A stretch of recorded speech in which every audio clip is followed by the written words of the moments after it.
hapon po sa bawat isa. Sige po, tayo pong lahat ay tumayo. Gayon din magandang hapon sa nasa mga online na nanonood sa hapong ito. So tayo po'y manalangin. Ama naming Diyos, maraming salamat po sa hapong ito na muli binigyan mo kami ng pagkakataon upang muli, Ama, papurihan ka, pasalamatan ka, dakilain ka sa araw na ito. Panginoon, ipinagkakatiwala namin sa inyo ang gawain ito mula umpisa hanggang pagtatapos. Dinideklarasyon namin ang iyong banal na spirito ang siyang makakasama namin sa gawain ito. Dinideklarasyon namin ang kapangyarihan mo ang siyang patuloy na kumilos sa bawat isa. Gayon din sa mga salitang mahayag sa hapong ito, dinideklarasyon namin ang patuloy na pagrerema sa puso ng bawat isa. Maraming salamat, Panginoon. Sa iyo ang lahat ng papuri, lahat ng pasasalamat sa pangalan ni Jesus. Amen and amen. Amen. Isang pinagpalang hapon sa bawat isa. Amen. Patuloy po nating purihin at sambahin ang Diyos sa hapon na ito. Hallelujah. Let's give God worthy of our praises. Thank the Lord.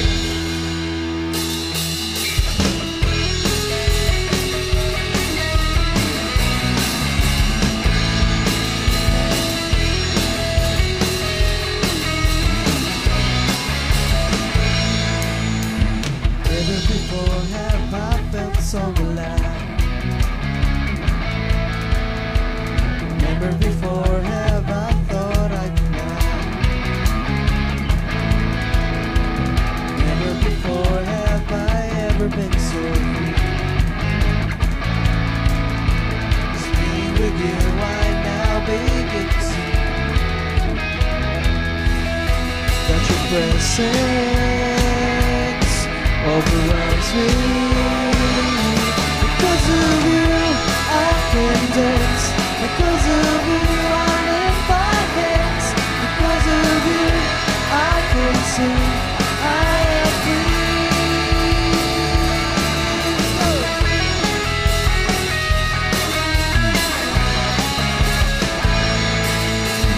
Never before have I felt so loud. Never before have I thought I'd fly.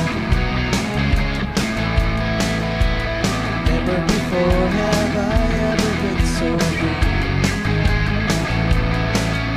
Just being with you, I now begin to see that your presence overwhelms me. Because of you, I can dance. Because of you, I lift my hands. Because of you, I can sing. I am free. Because of you, I can dance. Because of you, I lift my hands. Because of you, I can sing. I am free.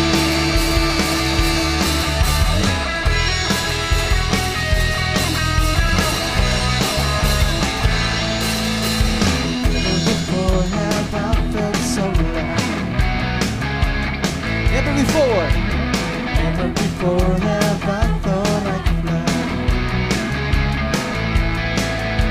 'Cause never before have I ever been so free.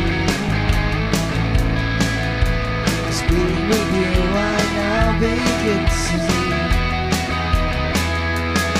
that your presence overwhelms me. Because of you, I can dance. Because of you, I lift my hands. Because of you, I can sing. I am free. Because of you, I can dance. Because of you, I lift my hands. Because of you, I can sing. I am free.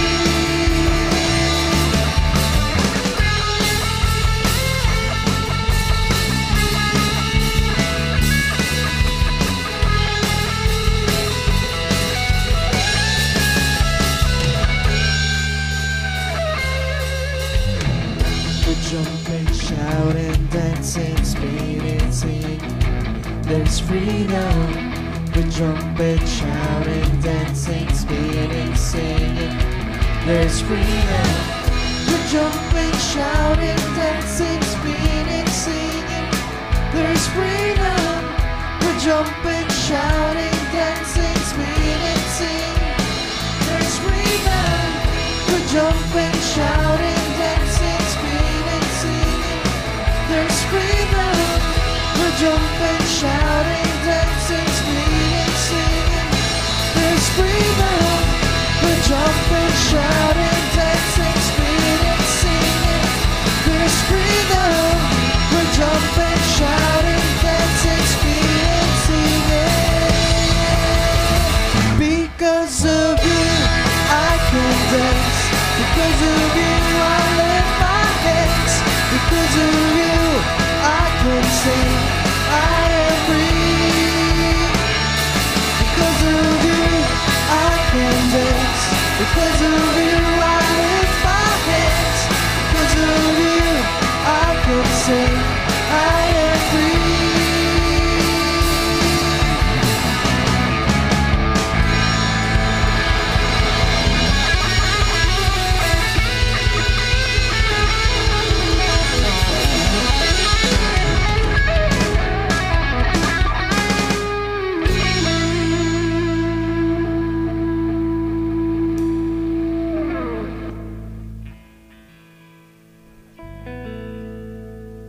We are free, Lord.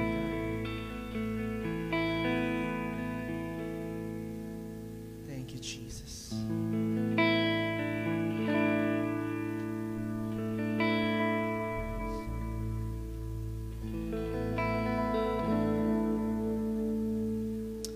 Thank you, Lord. We praise you. We honor you, God.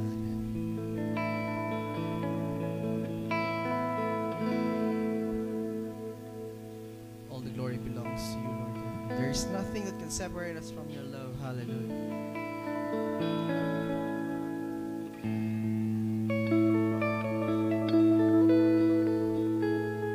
Hallelujah. Praise your name, Lord. Let your kingdom come. Let your will be done. Hallelujah. This afternoon, Lord.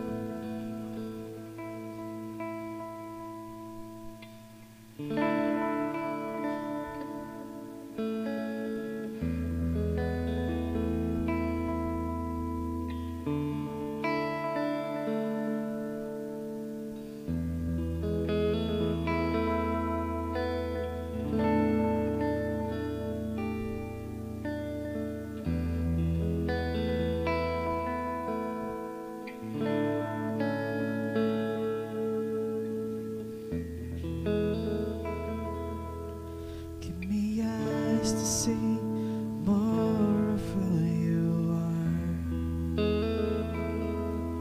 Make what I behold still my anxious heart. Take what I have known and break it all apart.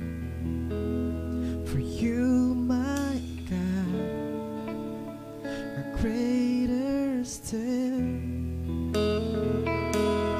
And no sky contains, no doubt restrains all you are. The greatness of our God. I spend my life to know, and not far from close to all you are. The greatness of our God.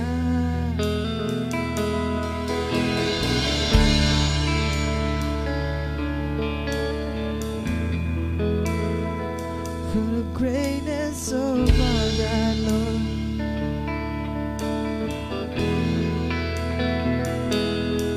Give me grace to see beyond this moment here, to believe that there is nothing left to fear,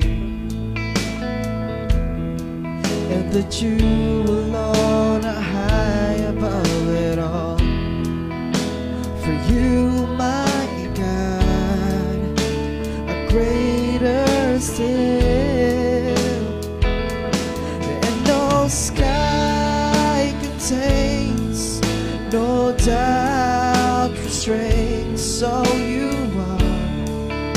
the greatness of our God. Spend my life to know, and not far from close to all you are. The greatness of our God.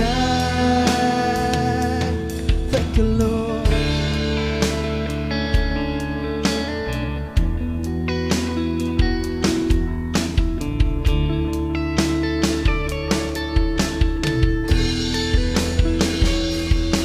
Give me grace to see beyond this moment here, to believe that there is nothing left to fear, and that you alone are high above it all. For you, my God, are greater still, and no sky can take, no doubt restrains all you are. The greatness of our God. I spend my life to know, and not far from close to all you are. The greatness of our God, and no sky contains, no doubt restrains all you are. The greatness of our God. I spend my life to know, and not far from close to all you are. The greatness of our God. Yeah.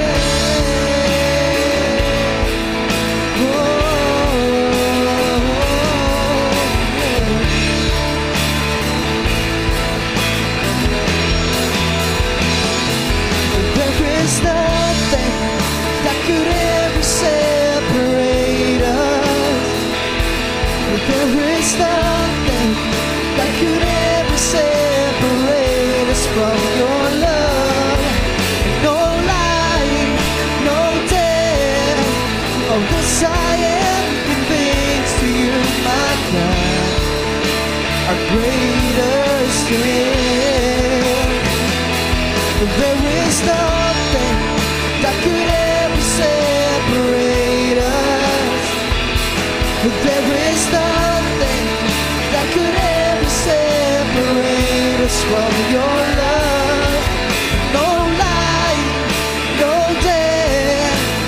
This I am convinced, of you, my God, greater still. And no words can say, or a song convey all you are. The greatness of our God. I spend my life to know, and not far from close to all you are. The greatness of our God. And no sky can take, no doubt restrains all you are. The greatness of our God. I spend my life to know, and not far from close to all you are. The greatness of our God. There is nothing that could ever separate us. There is nothing that could ever separate us from your love. No life, no death. Oh, this I am convinced, to you, my God, are greater still. And there is nothing that could ever separate us. And there is nothing could separate us from your love. No life, no death. Oh, this I am convinced to you, my God, a greater still. Oh, you are great. Oh, you are great, Lord. And no sky can take, no doubt restrains. Oh, the glory and honor you deserve in our lives, oh God, hallelujah. Exaltation and honor to you, Lord. Thank you, Holy Spirit, that you are in the midst of us right now, Lord God, because apart from you, we can't do nothing, oh God. Apart from you, we can't do nothing. Holy Spirit, continue to move, continue to manifest your power this afternoon, oh God. Truly, the kingdom of heaven is here. Angels are here. Hallelujah. We give back to you the glory and honor and praises. In Jesus' name we pray. Amen and amen.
Amen.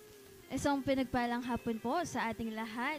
Ayan, pakibati naman yung katabi mo. Isang pinagpalang hapon. Amen. Na-bless po ba tayo? Amen. So before po tayo mag-pray sa ating tithes and offering, I would like to share this. So, ang sabi dito, the only investment that lasts forever. Amen. So, what is the only investment that lasts forever?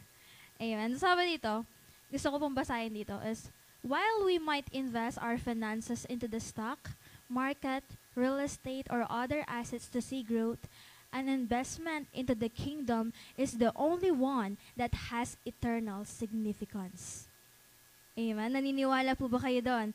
That the only that has eternal significance is the investment into the kingdom of God.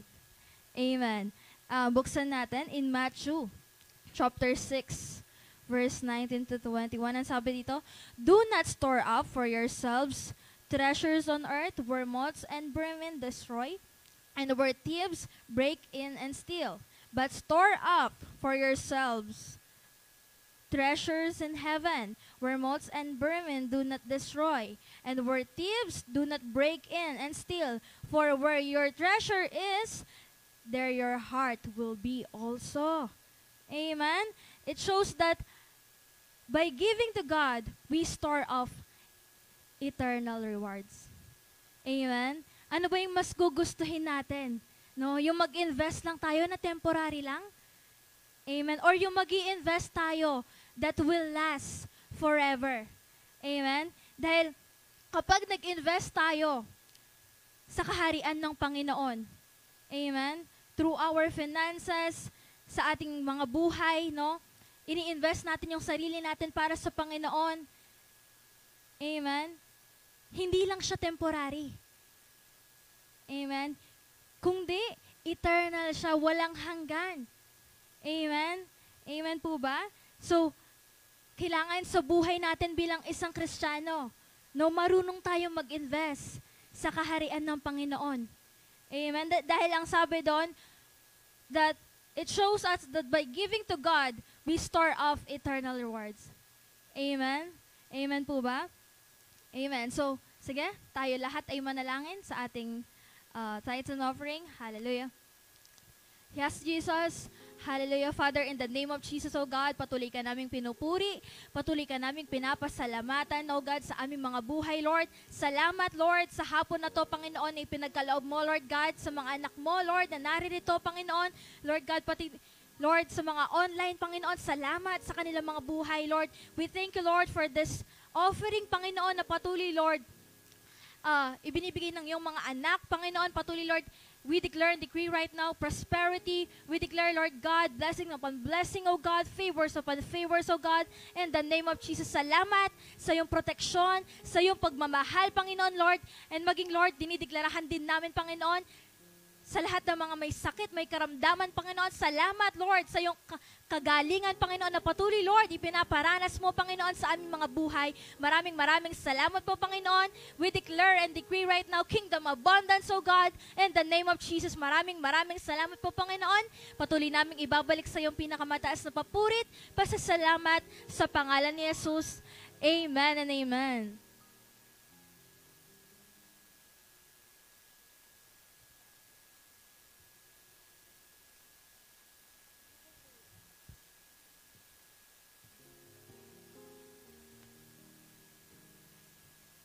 Amen. The presence of God is in this place. Amen po ba?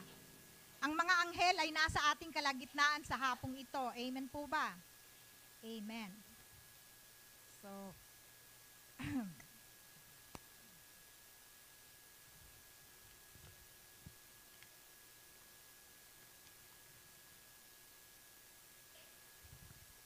yan. So, magandang mabiyayang araw na muli sa bawat isa. Amen po ba? So sa hapong ito,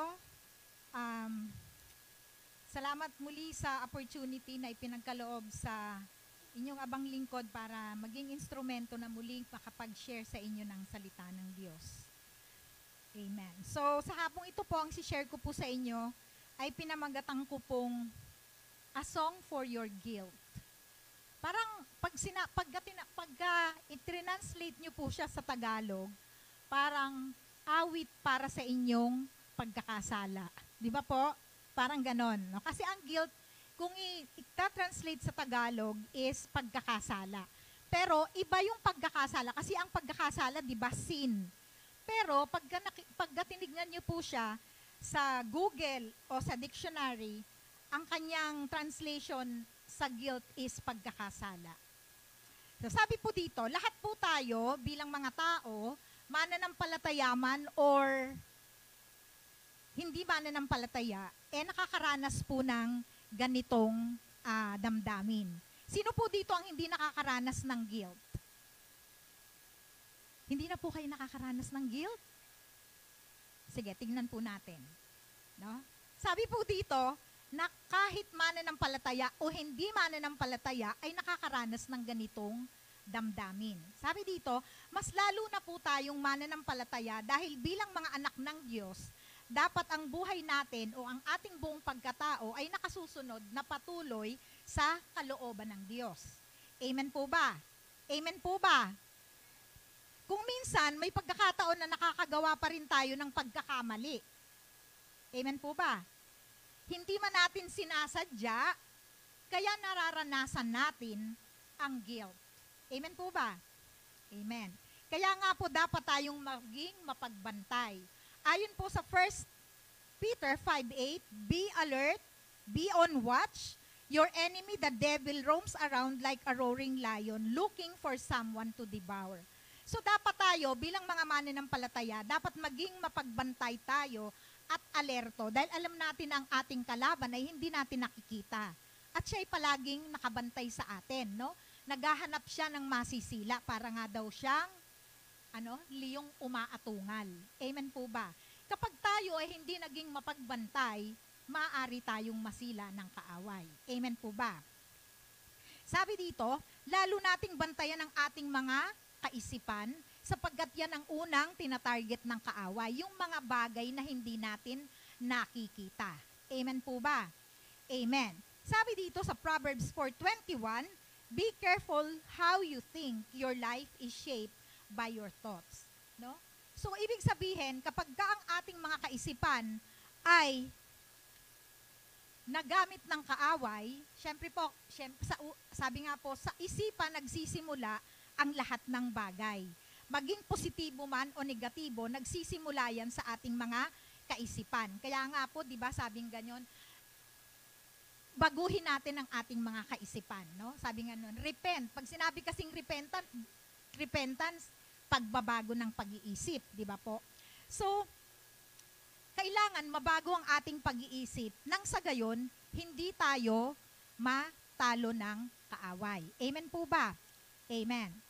So, ang ating text ay nasa Psalms o Awit 51 verse 1 to 14. Sige, medyo mahaba-haba po. Sundan nyo na lamang po ako kung meron kayong mga banal na kasulatan. Sabi po sa verse 1, ako'y kaawaan o mahal kong Diyos, sang-ayon sa iyong kagandahang loob. Mga kasalanan ko'y iyong pawiin ayon sa iyong pag-ibig sa akin. Linisin mo sana ang aking karumihan at patawarin mong aking kasalanan. Mga pagkakasala ko'y kinikilala, di ko malimutan, laging alaala. Sa iyo lang ako nagkasalang tunay at ang ginawa ko'y di mo kinalugdan. Kaya may katuwiran ka na ako'y hatulan, marapat na ako'y iyong parusahan.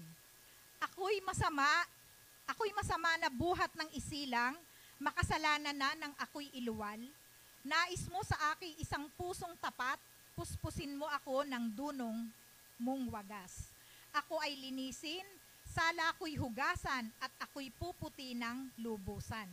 Sa galak at tuwa, ako ay puspusin, butong ng hihina muling palakasin. Ang kasalanan ko'y iyon ang limutin, lahat kong nagawang masamay pawiin. Isang pusong tapat sa aking likhain, bigyan mo, O Diyos, ng bagong damdamin. Sa iyong karharapay, huwag akong alisin, iyong banal na espirito'y paghariin. Ang galak na dulot ng iyong pagliligtas, ibalik at ako po'y gawin mong tapat. Kung magkagayon na, aking tuturuang sa iyo lumapit ang makasalanan, ingatan mo ako, tagapagligtas ko, at aking ihahayag ang pagliligtas mo. So ito po ay kung ang Psalms po, alam po natin na ang karamihan po sa Psalms o awit ay isinulat po ng hari na si David, no? Dito makikita natin sa kanyang awitin na ito, makikita natin dito yung confession niya sa nagawa niyang kasalanan at yung nararamdaman niyang guilt sa kanyang puso, no? Dahil alam niya na nagkasala siya laban sa Panginoon. Amen po ba? So sabi dito, ano ba ang guilt? What is guilt and why do we feel guilty? Amen po ba? Kanina tinanong ko po kayo, kung nakakaranas kayo ng guilt, sabi niyo po, parang wala pong nagtaas sa inyo. So ibig sabihin, hindi na po kayo nakakaranas ng guilt. Hindi na sumagot. No. So nakakaranas pa po. Imposible pong hindi. Sabi po dito, guilt is an emotional discomfort you feel when you believe that you were responsible for something that offended or hurt someone else. Guilt can be legitimate. You may have made a mistake and you regret your words or action causing you feel guilty. So ibig sabihin po dito, kapag ka nagigilty ka, di ba po may nararamdaman ka na discomfort? Pagka alam mo na nakasakit ka ng kapwa mo, no? Nakapagsabi ka ng hindi maganda sa kanya o may nagawa kang hindi maganda sa kanya, di ba po nagigilty ka? So, kapag ka hindi mo siya nakonpronta at nakahingi ka sa kanya ng tawad, hindi ka mapapakali. Di ba po? So, hindi ka mapakali, hindi ka at ease, parang meron kang dapat na gawin. So, katulad, halimbawa, no, minsan, may pagkakataon na si Tita Son. Kumbaga, hindi lang nagkaintindihan, miscommunication. Pero, nakita ko sa kanyang pagmumukha na nasaktan siya. So, kailangan mag-sorry ka. No, kasi pag hindi ka mapapakali. Amen po ba? So, mafe-feel mo na nagigilty ka kapag nakasakit ka ng damdamin ng iba. Hindi mo man sadya o sinasadya mo, nagigilty ka. Amen po ba? Amen. Sabi dito, guilt is also a feeling of deserving blame, especially for imagined offenses or from a sense of inadequacy in admitting what you did was wrong. No, halimbawa, may pinagawa sa'yo. Halimbawa, may pinagawa sa'yo nanay mo. Hindi mo siya nagawa ng maayos. No? Kumbaga, nagigilty ka, di ba? Kasi kung hindi mo ginawa yon, yung konsekwensya ng hindi mo paggawa, sa'yo lahat sisisi. Di ba po? So, alam mo sa sarili mo na nakagawa ka ng hindi mo nagawa yung pinagagawa sa'yo, nagigilty ka at alam mo na deserve mo yung blame dahil mali yung hindi mo ginawa yung dapat mong gawin. Amen po ba? Halimbawa, si Papsi, inutusan ako, isaksak mo yung percolator sa umaga pagising mo. Pagising ko, nakalimutan ko, naglinis na ako ng gym. So, syempre, may bumili ng kape, kailangan ng tubig na mainit. Ngayon, syempre, magagalit sa akin si Papsi kasi hindi ko nagawa yung pinagagawa niya. So, hindi ako magagalit kasi, kumbaga, nagilty ako, deserve ko na yung blame ni Papsi kasi hindi ko talaga nagawa yung pinagagawa niya. Amen po ba? Amen. Sabi dito, guilt is not wrong. Amen po ba? The problem is shame. Kapag ka nagilty ka, mahihiya ka na, di ba po? Yun yung pangit, hindi tama. Yung nahihiya ka na.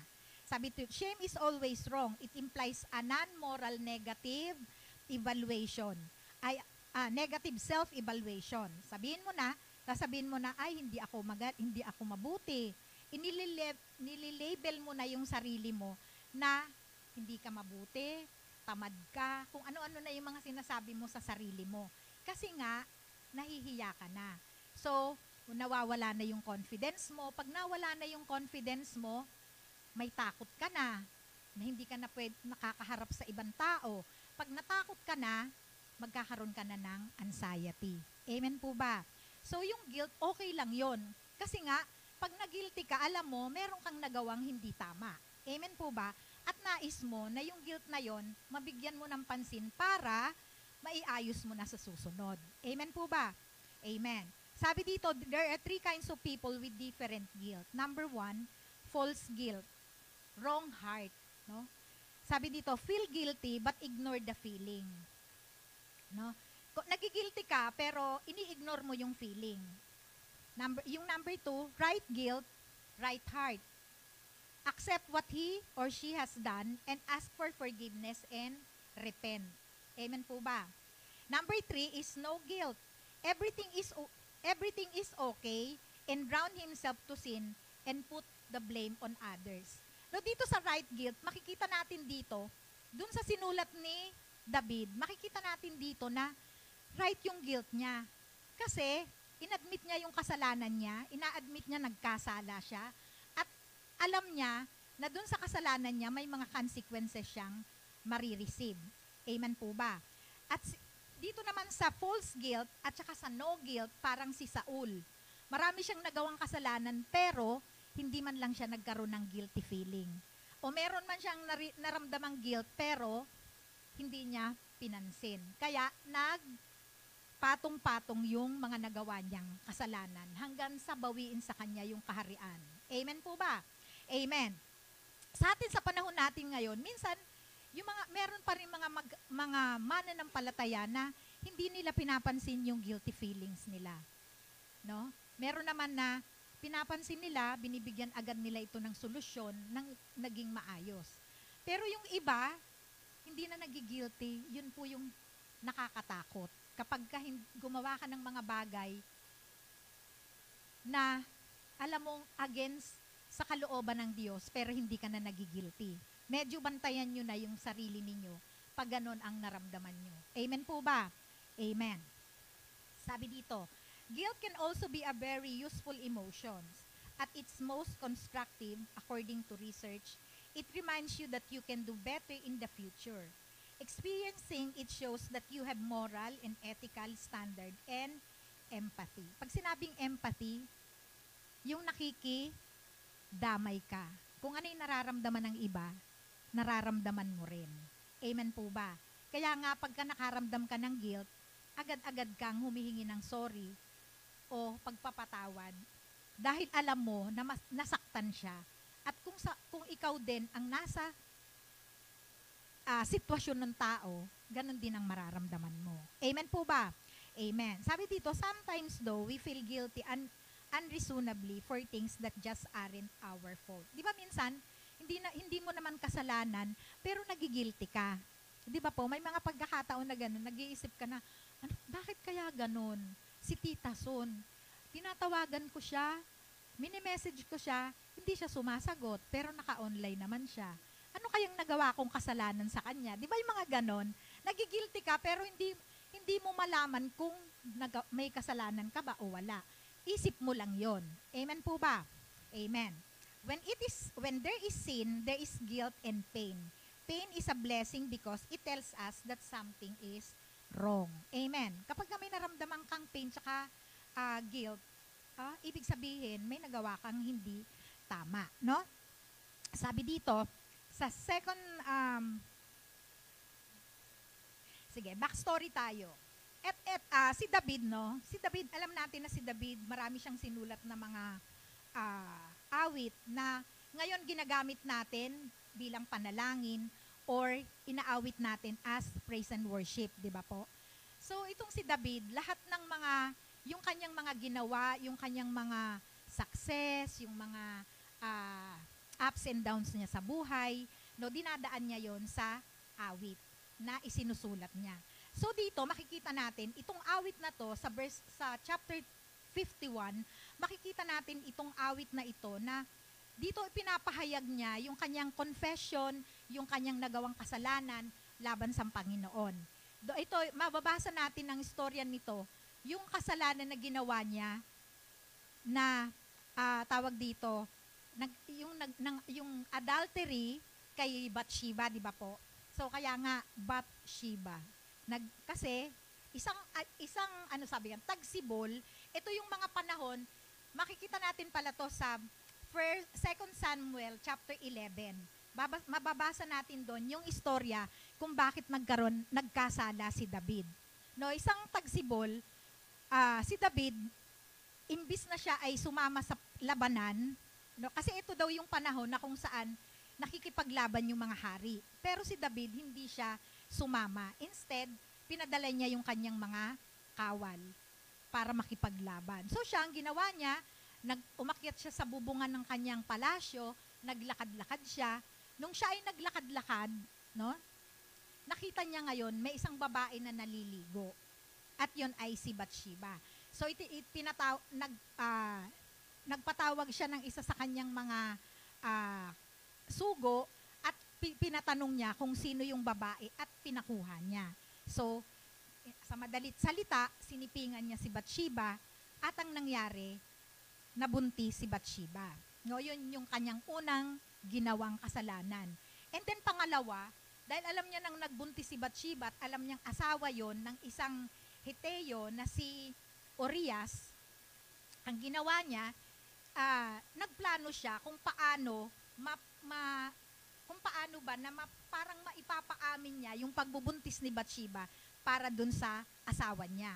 Kaya lang, itong asawa ni Bathsheba, walang ginawa, no?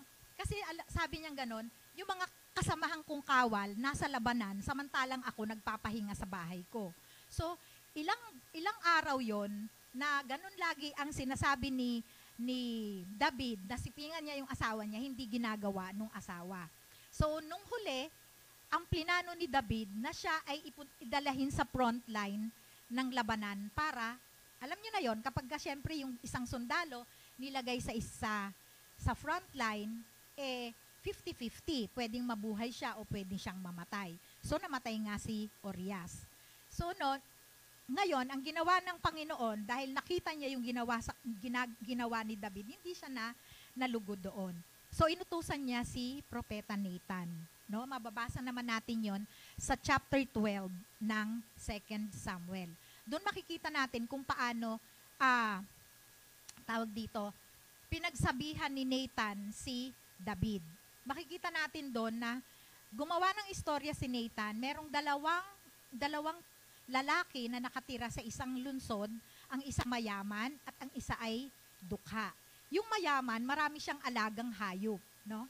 At itong dukha, meron siyang isang alaga lang na babaeng tupa, na kung saan parang itinuturing niyang pamilya, kinakalong niya to, pinapakain niya, mahal niya. Isang araw, may dumating na bisita ang mayaman. Ang ginawa nitong mayaman, instead na kumuha siya sa isa sa mga alaga niyang hayop, kinuha niya yung alaga nung dukha. So, doon, nagalit agad yung reaction ni David, galit siya. Sabi niya, kailangang patayin ang taong yan. Sabi niya gano'n, napakasama niya. Ang sabi ni Nathan sa kanya, hindi mo ba alam, ikaw yon. Ikaw yon. Sabi niya gano'n. Dito makikita natin na si David, hindi siya, yung reaction ni David, agad-agad siyang nagpakumbaba, inamin niya yung kanyang nagawang kasalanan, hindi siya sinisi kung sino pa man. Pwede niyang sasihin na, kasi si Bathsheba naliligo dun di ba? Pwede niyang sabihin yon, pero wala siyang sinisi. Kundi inadmit niya yung ganyang ginagawang kasalanan at humingi siya ng kapatawaran. Amen po ba? So, yun no? Dito makikita natin na merong 4 na steps that will show the result for having a right guilt, no? So, si David, right yung puso niya, kaya yung guilt niya, agad nabigyan ng pansin. Amen po ba? Sabi dito, number 1, admit full responsibility of your sin. Makikita natin yon sa verses 3 and 5. Sabi dito, mga pagkakasala ko'y kinikilala, di ko malilimutan, laging alaala. Verse 4, sa iyo lang ako nagkasalang tunay, at ang ginawa ko'y di mo kinalugdan. Kaya may katuwiran ka na ako'y hatulan, marapat na ako'y parusahan. Verse 5, ako'y masama na buhat ng isilang, makasalanan na ng ako'y iluwal. So dito inadmit niya na talagang nagkasala siya. Hindi niya, kumbaga kung sa iba yan na, sabi niya kasi si ganito kasi si ganon. Pero hindi siya nag-blame sa iba, kundi agad niyang tinanggap at alam niya na merong konsekwensya yung kasalanang nagawa niya. Amen po ba? Sabi dito, admitting responsibility for our sins and mistakes implies that we are aware of the consequences as a result of the wrongdoing. It also shows that we want God to do what He wants to do in our lives. We know that His mercy and His grace exceeds our sins and mistakes, and we are ready to be changed for the better. Amen po ba? So tinanggap niya, alam niya na may konsekwensya yung lahat ng kanyang mga nagawang kasalanan. Sabi nga sa kanya ni Samuel, no? Ay ni Nathan. Sa 2 Samuel chapter 12 verse 10 to 11, sabi dito, may mamamatay, yung konsekwensya, no? May mamamatay sa patalim sa pamilya mo palagi. Pag-aawayin ang sambahayan mo. At sabi dito, ibibigay ko sa iba ang iyong mga asawa, no? Kumbaga yun yung magiging konsekwensya ng kanyang mga nagawang kasalanan. Sa verse 13, sabi dito, pinapatawad ka na ni Yahweh, pero mamamatay ang iyong anak. Amen po ba? So yung anak, yung pinagbubuntis ni Bathsheba ay namatay. Amen po ba? Hindi namatay si David, pero yung kanyang anak ang siyang namatay. Amen po ba? So, lahat ng nagawa ng kasalanan tayo, sa panahon natin ngayon, tandaan natin na lahat ng mga mali nating ginagawa, meron po yung konsekwensya. Amen po ba? So, sabi nga ganon, tayo na nakakilala na sa Panginoon, dapat hindi na tayo namumuhay sa pagkakasala. Amen po ba? Amen. Sabi, number 2, confession and repentance. Sabi dito, confession is agreeing with God that you did was wrong. In James 5:16, sabi dito, kaya nga ipagtapat ninyo sa inyong mga kapatid ang inyong mga kasalanan at ipanalangin ninyo ang isa't isa upang kayo'y gumaling. Malaki ang nagagawa ng panalangin ng taong matuwid. Amen po ba? Ito yung ginagawa ng mga Katoliko, di ba po? Di ba po sila nagko-confess sa tao? Di ba po? Ganon, no? Pero tayo, bilang mga mananampalataya, directly tayong nagko-confess sa ating Panginoon. Amen po ba? So, kapag nakagawa tayo ng kasalanan, i-confess natin sa Panginoon. Sabi nga niya sa 1 John 1:9, no? If you confess your sins, I am faithful and just to forgive you and to cleanse you from all your unrighteousness. Amen po ba? Huwag nating hayaan na hindi tayo nagko-confess. Kasi, hanggat yung guilt natin, hindi natin yon ikino-confess sa Panginoon, nagpapatong-patong yung ating mga nagawang kasalanan. Amen po ba? Amen. So, kailangan natin yung confession.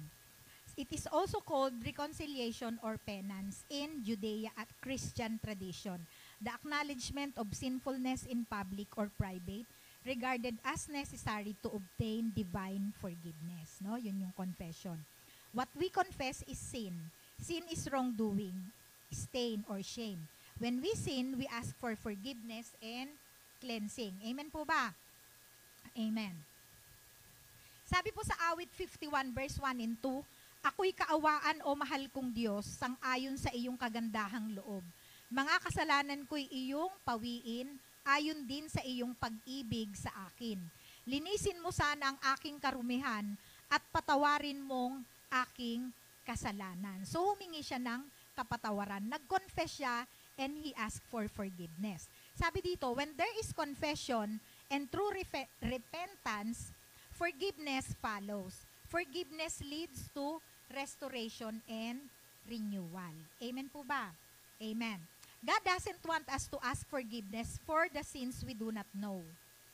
We should be aware of what the wrong we did so that we will not commit the same mistakes again.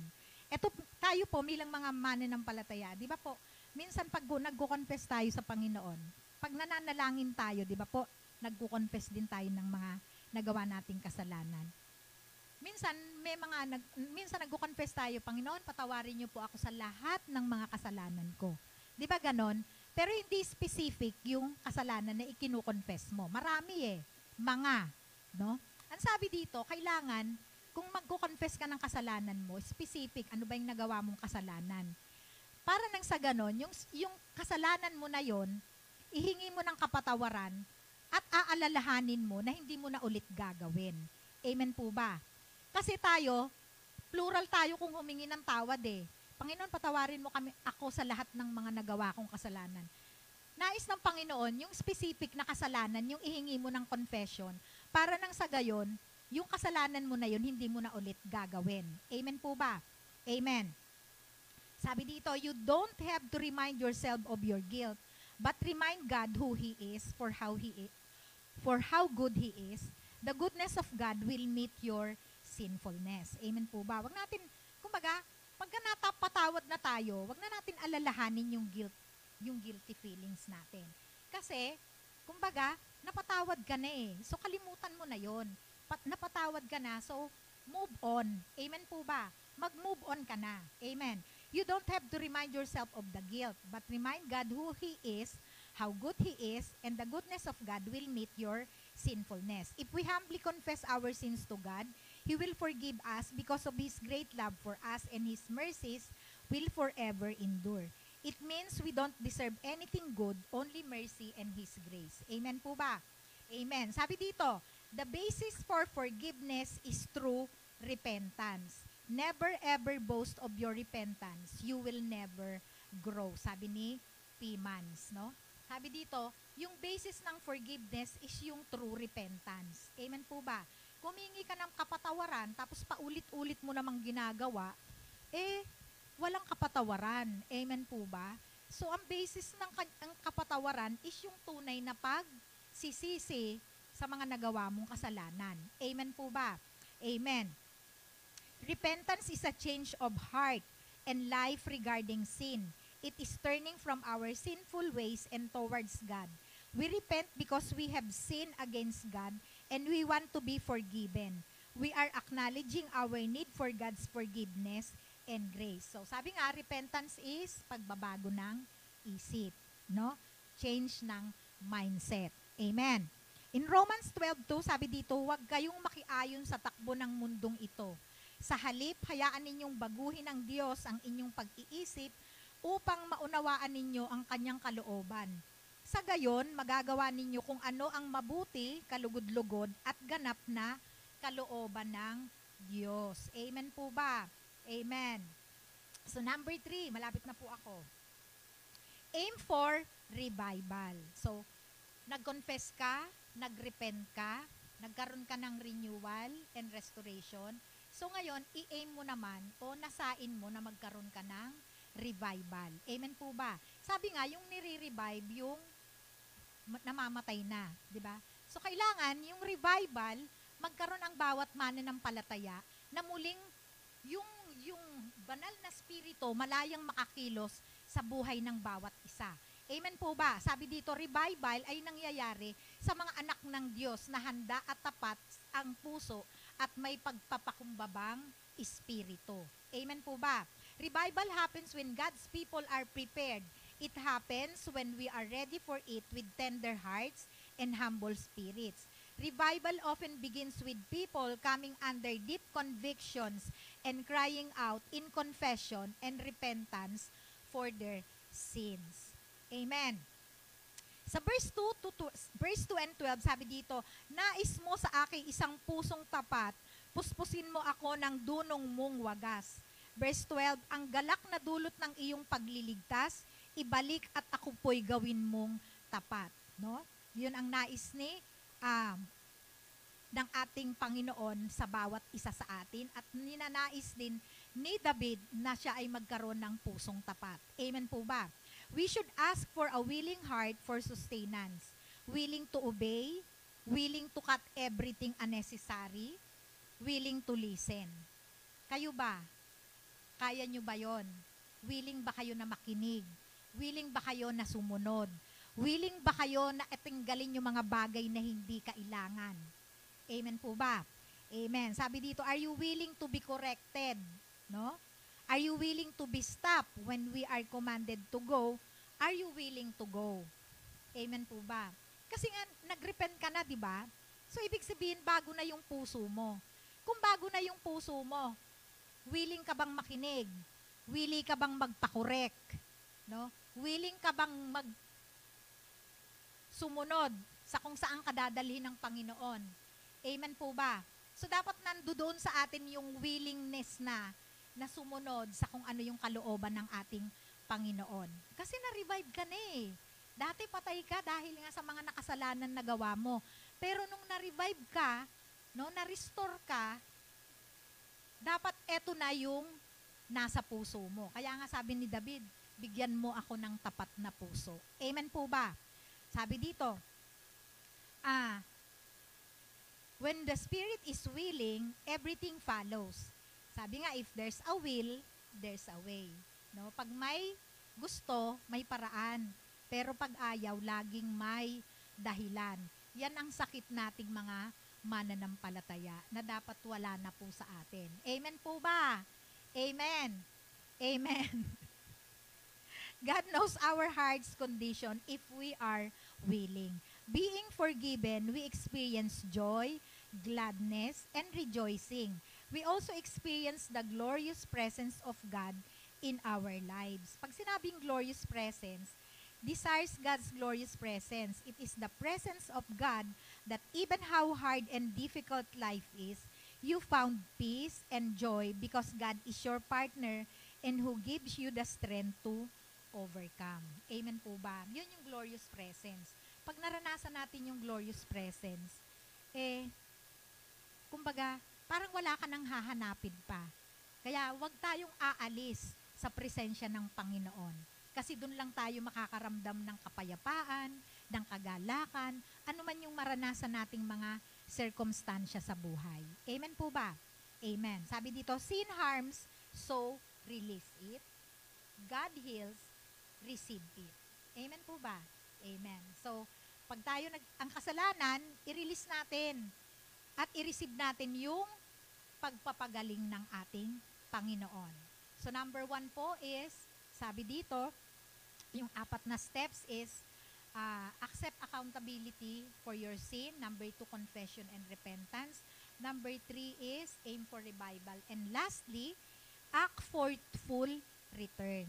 So, na-revive ka na, na-renew ka na, bagong tao ka na. So, anong gagawin mo ngayon? Magbalik loob ka na sa Panginoon. Amen po ba? Sabi dito sa verse 13 and 14, kung maggagayon na, aking tuturuang sa iyo lumapit ang makasalanan. No? Sabi ni David, kung maggagayon na, napatawad na siya, nabigyan na siya ng bagong puso, ang banal na spirito ay nasa sa kanya na muli, no? Sabi niya dito, tuturuan niya ang mga makasalanang lumapit sa Panginoon. Amen po ba? Gayon din po ba ang nanais ng bawat isa sa atin? Amen. Sabi dito, when a person is forgiven, restored, guilt of sin is gone. His mission is to share to those who need forgiveness the goodness of God, that they too will experience it.